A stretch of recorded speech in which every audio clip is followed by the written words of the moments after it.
EU ministers convened in Kyiv on Monday in their first ever meeting outside the bloc, providing striking photo opportunities for a succession of ministers in front of EU flags in the wartime capital, and marking their support for Ukraine after both a pro-Russian candidate won an election in Slovakia and the US Congress left Ukraine war aid out of its spending bill.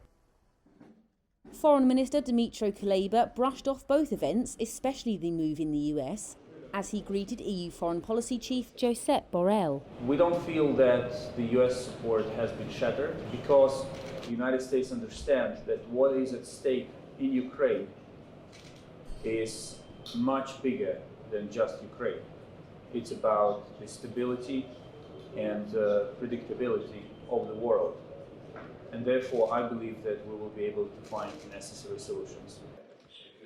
Borrell used Monday's meeting in Kyiv to propose a new $5.2 billion bilateral envelope of the European Peace Facility to Ukraine, as well as reiterating the bloc's support for the country. But for us Europeans, it's an existential threat. Maybe it's not being seen like this for everybody around the world, but for us Europeans, allow me to repeat it, it's an existential threat. And that's why we have to continue supporting them and discussing with our American allies and friends for them to continue supporting.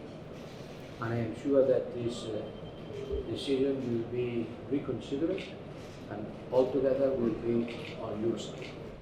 But it comes at an awkward time for the Western alliance that has supported Kyiv. The summer is coming to a close after a slower than expected Ukraine military counter-offensive, and Western leaders haven't seen the major success they'd hoped for before autumn mud clogs the treads of their donated tanks. Russia says that the US congressional vote omitting Ukraine aid is a sign of, quote, war fatigue, while acknowledging that America will continue its involvement in this conflict. Though, with elections looming in the US, some of Republican frontrunner Donald Trump's supporters have called for a halt to Ukraine aid.